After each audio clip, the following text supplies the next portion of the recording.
Okay, so looking back on your career, it's almost nine, or it is all nine of your books for New York Times bestselling, and you're a global leader in spirituality. And you were challenged with tremendous emotional battles behind closed doors, which all of us are. What do you wish you would have done sooner to offer profound freedom and inner peace into your life and the lives of others? I don't think that I necessarily had anything that I would tell myself to do differently, because if I'd known anything differently sooner, I may not have gotten to where I am right now. So I'm really grateful for the journey and the path that I've been on. And let's say people who are suffering right now, like who hear this, right? Because I know I have felt this way many times and like I'm suffering and I want to be better, but I'm on my journey, I'm on the path, but like, ugh, it's not like I want to get to that spot quicker. Like Happy Days does go through that. And what would you say? What is the tools? Or you think it's just surrendering to I am here in this moment and this is where I'm being guided and I will feel happiness and freedom when I meant to. I think that there's a lot of happiness and freedom along the way to happiness and freedom.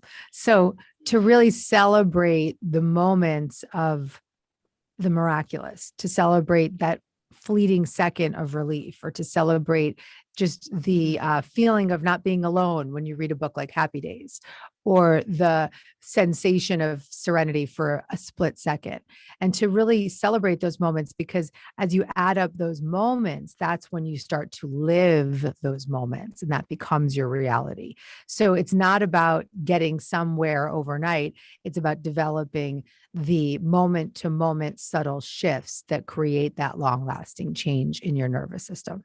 That is so profound. That is like it's so profound. And I know a lot of people in this community will require to hear that, but they're not going to like that answer. But I'm really happy you shared it. And the second thing that I wanted to go through is addiction comes in many forms. And I'd say in this community, the biggest challenge I'd say we go through with addiction is being a love junkie. And I'd say that we always are kind of chasing a relationship, or we're trying to break that pattern of moving out of that. And so what would you say is our first step to freedom and happiness so we can break this addiction to love and unhealthy bonds? I know you've done it with abuse, or substances, and abuse with that. And relationships, definitely. I think that understanding your attachment style is really important. And we address that. I address that all throughout this book, and understanding why you may be chasing that high, that connection, that sense of safety or security in the partner, because that always stems from the original attachment bond that we had with a parent or lack thereof. So in one of the chapters in Happy Days, I go into the different types of attachment styles and how the different attachment styles would affect us as adults. And so really having that awareness is one of the first steps to understanding why you are the way you are in relationships, why you may be addicted, why you may be fearful, why you may be anxious, why you may be avoidant. And really with that awareness and understanding going deeper. I also created a attachment quiz, a free attachment style quiz. You can go to deargabby.com/attachment. And that quiz, let me just make sure it's that. It might be that or attached. I think it's attached. We'll put it in the show notes. And we already put it in a different show notes. So you guys will get it again in the show notes. Amazing. So it's deargabby.com/attachment. And you would want to really get closer to understanding the why. And then when you do that quiz, I also give you results on who you are and why you are that way and the ways that you can fix it.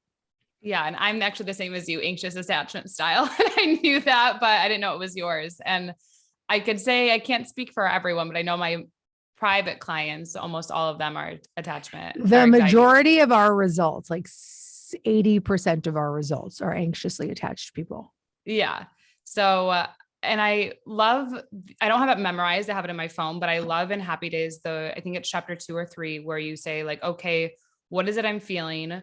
What am I doing to avoid that feeling? What is it I want to be feeling? And what can I do to move into that? And that's like literally on speed dial in my phone notes that I do like all the time. And I think it's something that's really supported me. And I definitely recommend any of you to get it. And also Happy Days. I got the digital version, and it's one of those things that when you're feeling out of control, it really does bring you back into such a centered place. And I'd never seen it broken down so simply like that, without needing like, I need to book a therapy appointment. I need to do all these other things that I do. It's like something you can do right then to bring you back to center. That's the intention. And the intention also is to help someone know that there is a way out of that trauma response, that we don't have to live in this energy of being the victim of our addiction or our relationship issues or our trauma responses. There is a pathway out. Yeah. And the next question kind of leads into what I was going to ask is internal family systems, IFS, and understanding our, behavior patterns has been a huge part of your journey in emotional recovery and support and freedom, wellness, all of those things. And so why do you think your focus and awareness on these two practices have supported you with such profound healing in your journey? Because it's not something I think it's not mainstream. I would say that's specifically talked about in that way.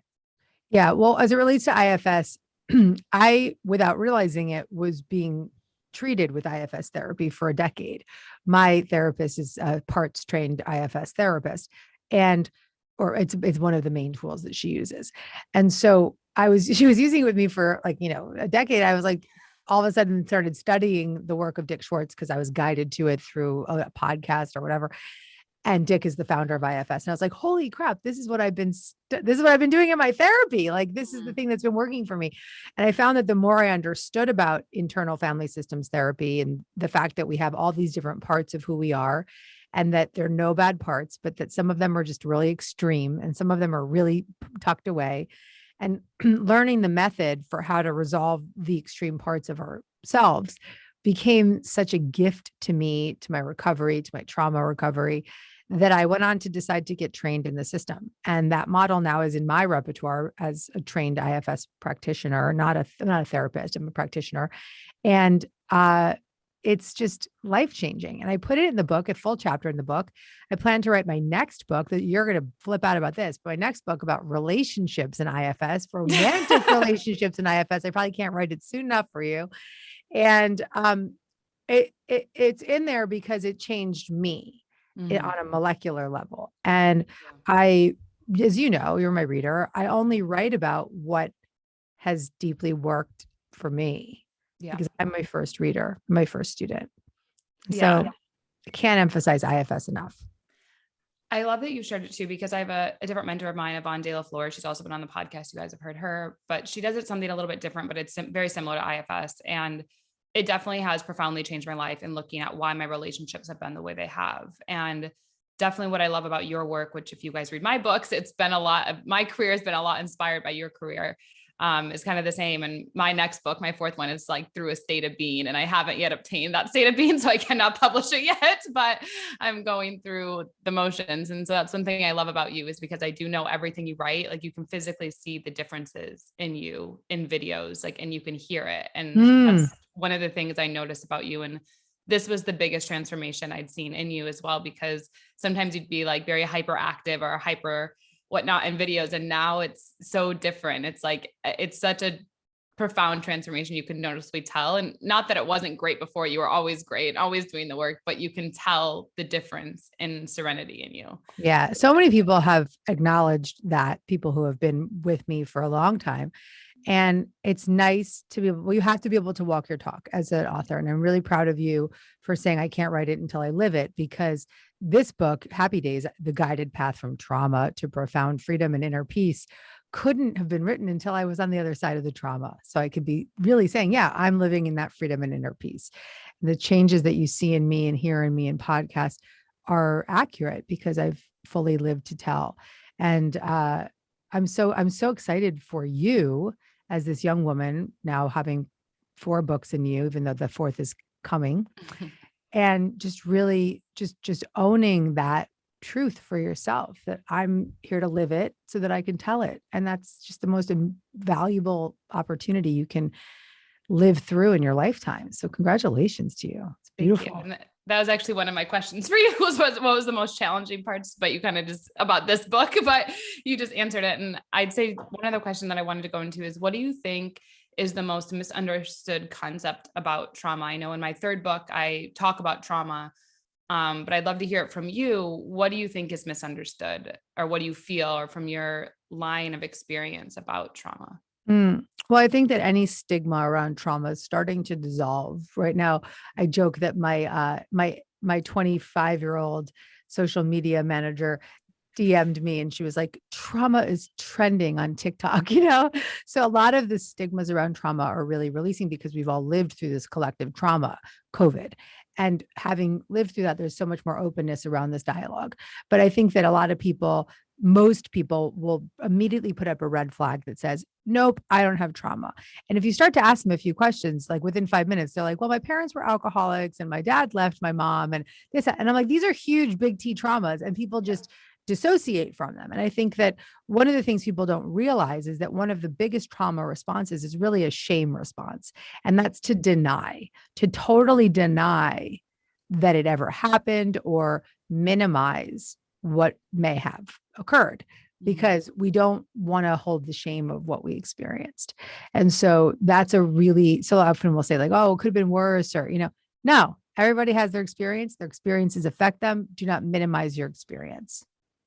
I love that you say that. And I actually write that in my first book, Live Your Truth. So I had cancer. So when people are like, oh my God, like, so, and I'm like, no, it's like, we all have our equally traumatic disease. Like if you were to look at my emotional response to cancer, someone's dog dying could have the same emotional traumatic response to my cancer as their dog. And not one is worse or better. Like we have to stop this like massive comparison because like we can't control a human energetic being on what their response is going to be to some event in their life. And every single one of them is valid. So it's very true. It's very true. But I do want to acknowledge that we all have trauma. We all have our own unique trauma responses. But those of us like yourself who have big T trauma, so a diagnosis of cancer at a young age is a big T trauma, period. Right.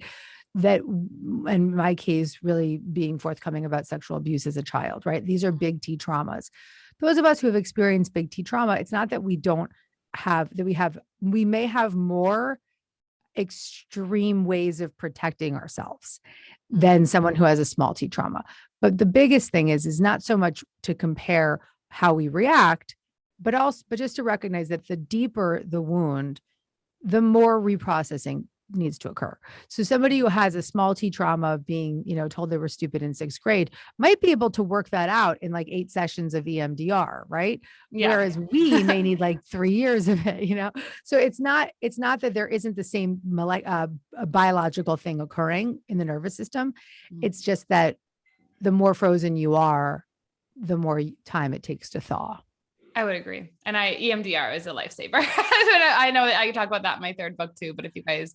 Yeah, I have a podcast episode on that on Dear Gabby. You could I can leave that in the show notes. I think I listened to part of it. I don't know if I listened to all of it yet, but yeah, I'll leave that there. And also the attachment quiz and then obviously happy days. And then the last question I had for you was kind of to wrap up was, what do you feel the biggest results are? And I know that's like a more tangible question or business question than I guess a spiritual, but it can be in any way. What are the biggest results you've seen from being and sitting with this work of happy days and spirituality practices? The biggest results are that felt sense of presence. I felt that. Peter Levine, the founder of somatic experiencing therapy, it's a trauma-based, body-based therapy. He says that trauma is the inability to be present. So when we undo the historical trauma and reprocess our memories and emotional disturbances, we return to a safe place within that is able to be fully present.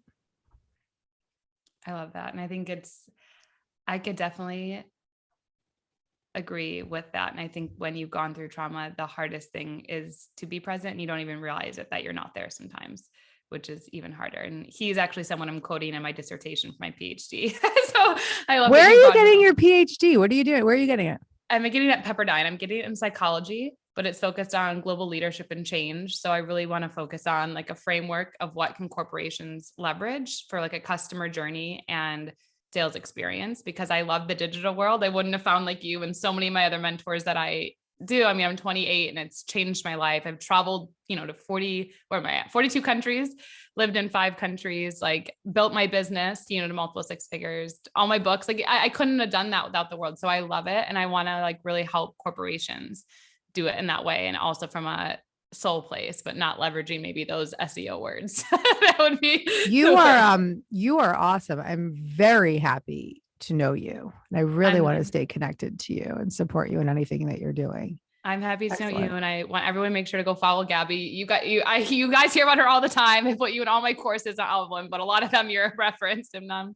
So make sure to follow Gabby. Get Happy Days, you guys. It's a great book to pair to with my third book for trauma. For those of you, her practices are much more involved than the ones that I offer. So get her. Don't minimize. They are. So, but I love you guys. I hope you enjoy it, and we'll talk soon.